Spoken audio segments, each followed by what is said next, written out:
Hello YouTube, it's Lane here with Hobbies of the Mad once again, and today we are doing another Kaiju number 8 chapter review. Today we are reviewing chapter 47, which is the latest chapter in the series. Now, let's just jump into it. So the news segment here is really short. Basically, the only thing of somewhat important relevance here to Kaiju number 8 this week was that France, specifically Kaze, the French manga company, tweeted out that Kaiju number 8 was is like a record-breaking manga in terms of sales in the French manga market. Apparently, it has had the biggest launch ever in French manga history, which is very, very cool, very interesting. I'm curious to see how that kind of compares in places like Latin America or the US when we eventually get the series. I don't know if there's enough hype in the English speaking manga community to kind of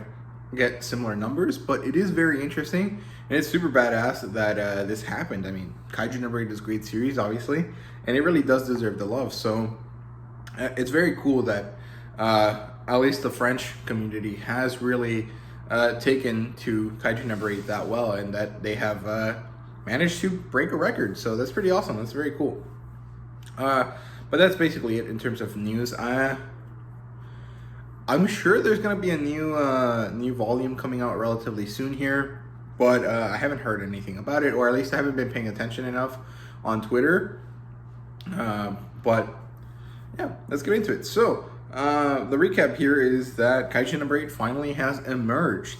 Kafka and Kikoru are putting the beat down on number 9, and as we see, Kafka is now way more powerful than he was before, because now he has experience thanks to seeing the Kaiju bug thing use his body in a way that he hadn't thought of.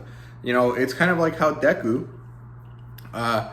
uses his quirk in a very specific way, but that's not really the best way to use it, right? Like when he starts early on, he uses it like a switch, like a power up, but then he realizes it is to use it as a full cowling thing, right? It's kind of like a similar vibe here, but it's based on the fact that Kafka got to see someone else use his powers. So it's very interesting. I like that a lot. I think it was very cool. And that's basically all that happened. I mean, there was a lot more, but if you want a more in-depth look, you can check out the chapter review right there. So yeah, let's get into it. The review here and the discussion of chapter 47 is going to be, I don't know, somewhat lengthy, but it is, you know, a very good chapter. So yeah. There's 21 pages here. I think that's the exact same page count as last time, which is interesting. I kind of want a longer chapter at some point, but with the sporadic nature of the manga's, upload schedule, it kind of makes sense that they would have like differing lengths. But yeah, let's get into it. So the destruction of number 9, that's where we start. We see Kafka has punched number 9 into the ground, and we see that the ground has kind of cracked and sunken in, and that the Kaiju just kind of exploded, and it's pretty badass. But yeah, Kikoru and Mr. Shinomiya are wide-eyed at this interesting development. There's this analyst guy that I hadn't seen before that makes a huge reaction. He's like, holy shit, this is the power of Kaiju number 9, Kaiju number 8. That's kind of insane, right? And then that other top brass dude that's kind of like friends with Mr. Shinomiya is quite happy that that number 9 got whacked, but also that that Kaiju number 8 is such a powerful asset to the JDF. So it seems like people are turning around. They're kind of interested in Kafka, which is pretty good. But yeah, number 9 is whacked on the floor. He's kind of like not able to regenerate that well. He doesn't have enough energy to do so. So he sends out a signal to Beta, who is the other Kaiju number 9 entity that's out there, and he's like, it's time to reconvene. And it's also kind of number 9 Beta is preoccupied with Narumi, who's kind of attacking him like crazy, right? He's using his rifle bayonet thing, both as a bayonet and as a rifle. And Beta is like, no man, you gotta wait, because I'm learning here. I'm trying to figure out what the heck this guy is doing. And we don't really know what that means at this point. But Narumi says that Kikoru can't really handle everything for herself. because they asked him, hey man, what are we going to do now that Kaiju number 8 is out? Like, how do we handle this? Do we need you on standby in case he rampages? And then he's like, yeah, Kikoru can't handle everything, so I got to hurry up and get over this guy, right? So he slashes number 9 after powering up to 98%. That's an insane number. That means that Narumi is basically a fucking Kaiju level guy just by himself, which is badass. And he cuts number 9 Beta's leg. And number 9 Beta is like, oh, this guy, his weapon cuts and sears at the same time, kind of like a lightsaber. And it's kind of insane because it doesn't allow him to heal quickly. So it's kind of interesting. It's kind of putting the beat down on number 9 Beta here. So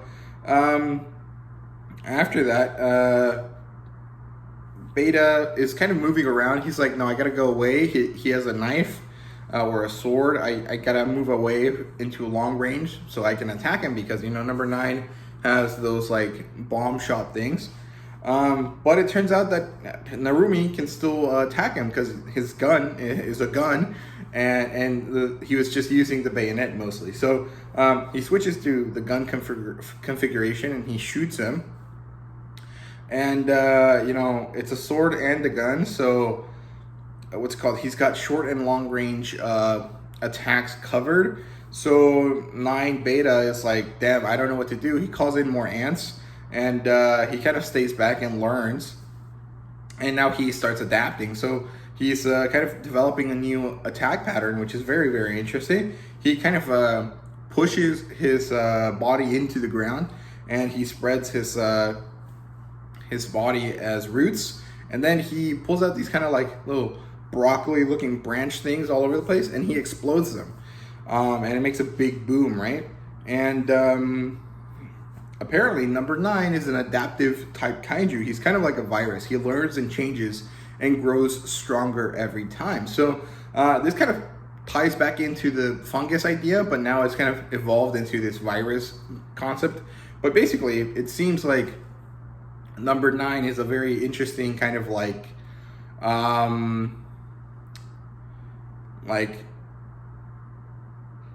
death-oriented organism, right? Fungi kind of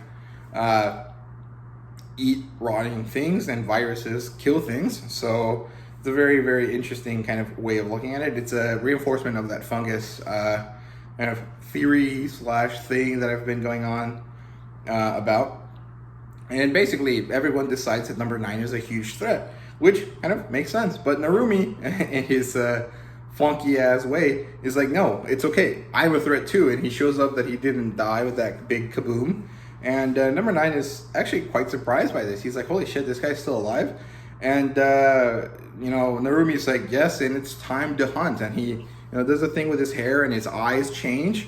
And number 9 Beta is like, holy fuck, what is wrong with your eyes? They look like Kaiju eyes. And as he starts to finish that, he gets a giant hole blown in his chest. And it looks like Kaiju number 9 Beta is dead, but it's not really kind of sure there. But apparently, Narumi has another numbers weapon. He has RT0001, which is Japan's oldest numbers, and it's from the retina of number 1. So that's why his eyes change. Now, this is kind of validating my old theory. And last night when I was reading this chapter, I was super hyped about it. I even tweeted it out before I finished reading the chapter, like before I flipped to the last 2 pages. And I kind of felt very validated at that point. And then I read the last 2 pages. I was like, oh, wait, I'm not exactly correct. But it makes total sense that his eyes change because he's affected by the Kaiju genetics. So it's very, very interesting. And I guess this ties back into Hoshina. And I think there was someone else that had Renegon Ripple eyes besides Hoshina, but I can't remember who it was exactly. But this kind of is proving that my kind of idea that wearing these Kaiju armor pieces for so long from such a young age is probably affecting the genetic code of these JDF members. So they might be stronger than the previous JDF members, but they also might be suffering some sort of consequences due to this kind of insane amount of time that they spend shrouded in kaiju genetic material, right? It could be some sort of weird radioactive thing, kind of like what gives Spider-Man's powers with the radioactive spider, or it might be some sort of other thing that happens, right? And Hoshina having those like Renegon ripple eyes kind of makes sense because maybe his family didn't have access to the JDF style technology until recently, but they've been kind of bathed in the blood of kaiju for thousands of generations.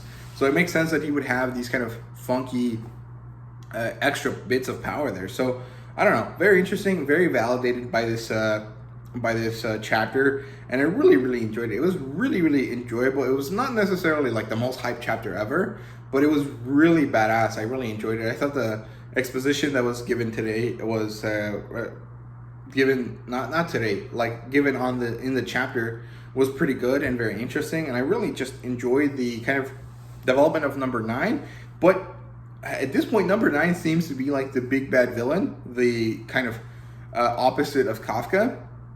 But he keeps dying and reviving, so I don't know how much longer this can happen before it gets boring. So I don't know if this is going to be the end of the first saga of Kaiju number 9, or Kaiju number 8, where they finally manage to defeat number 9, or what's going to happen here, because we are getting to that point where it's like, okay, he died and he's alive, and you know, this is repetitive. It's happened like 3 times by now. It's kind of time to get moving on with something else, right? When do we get Kaiju number 11? You know what I mean? Like, I'm pretty interested to see what's going on here. And when do we get number 10's numbers weapon, right? I don't know. There's quite a lot of stuff going on here that seems to point to different directions for the future. So yeah, that's all I have for you guys. There's really no theories today, except for the fact that I was kind of right with my theory that I already explained. So that's it. I hope you guys enjoyed this video. If you did, please like, subscribe, and comment down below. Let me know what you thought. And yeah, if you guys want to support me monetarily, I do have a coffee now, so feel free to toss a coin to your manga tuber over there. And yeah, thank you guys very much for watching. Like I said, see you guys later.